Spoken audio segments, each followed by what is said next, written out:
by multiple men, and then one of the officers has said, why don't we give them a child abduction warning notice? So immediate question that me and my colleague that were looking at this had was, okay, what's one of those? And when we dug into them more and more, what we essentially found was that in the years that followed the Rotherham and Rochdale scandals, the police were looking around for a way to tackle this massive problem, which had always been there, but people they were turning a blind eye to, right?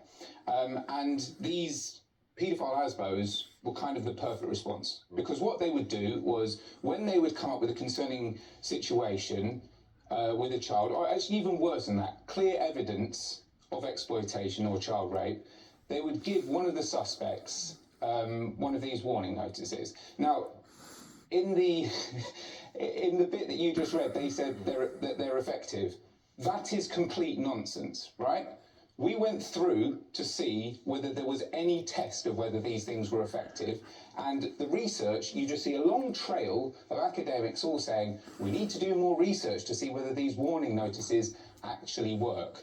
Now, the Keir Starmer bit kind of came at the end, because when we were going through it, we're kind of like, okay, so the police started using these to tackle them. When did they come about? Well, Mr. Starmer, who is quite keen to talk about, in the House of Commons, I was the Rochdale prosecutor, I was the first person to do that.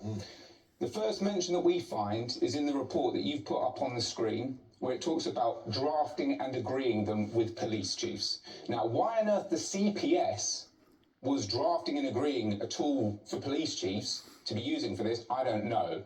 But the name on the top of that document is Keir Starmer.